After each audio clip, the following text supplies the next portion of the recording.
નમસ્કાર, હું Ramdevsinh Gohil, range forest officer, Borij range, Gandhinagar વન વિભાગ.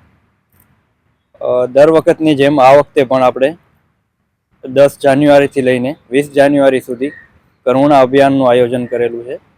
સરકારશ્રીના માર્ગદર્શન અનુસાર અને વન વિભાગના તમામ સ્ટાફ સાથે વધુમાં જે એનજીઓ છે ગાંધીનગરમાં ખાસ કરીને શ્રી રામ ચેરિટેબલ ટ્રસ્ટ, પ્રકૃતિ યુવા ટ્રસ્ટ, એપી યુથ ક્લબ, અન્ય એનજીઓ સાથે મળીને પશુપાલન વિભાગ, ગાંધીનગર વન વિભાગ એ સંકલનમાં રહીને કરુણા અભિયાનનું આયોજન 10 જાન્યુઆરીથી શરૂ થયેલ છે.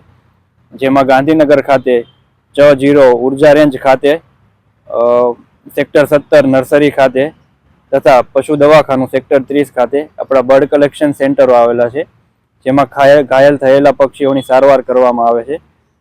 તમામ એનજીઓ, વન વિભાગનો સ્ટાફ સાથે મળીને જે કોલ આવે છે ઘાયલ પક્ષીઓના કે વન્યજીવોના, તેમનું કલેક્શન કરીને આ સેન્ટરો પર પહોંચાડે છે. ત્યાં રહેલા વેટરનરી તબીબો તેમની સારવાર કરે છે. જો વધારે ગંભીર પ્રકારનું ઘાયલ થયેલું જણાય તો ઉચ્ચ અધિકારીઓના માર્ગદર્શન નીચે તે તમામ પ્રાણીઓ અને પક્ષીઓને અમદાવાદ ખાતે આવેલા વાઇલ્ડ લાઈફ સેન્ટર ખાતે દાખલ કરવામાં આવે છે. કરુણા અભિયાન અંતર્ગત સરકારશ્રી દ્વારા 1926 અને 1962 જે કંટ્રોલ રૂમ નંબર છે, હેલ્પલાઇન નંબર છે, એ જાહેર કરવામાં આવેલા છે. આ અંતર્ગત 1962 કરુણા એમ્બ્યુલન્સ પશુપાલન વિભાગ દ્વારા પણ પૂરી પાડવામાં આવેલ છે.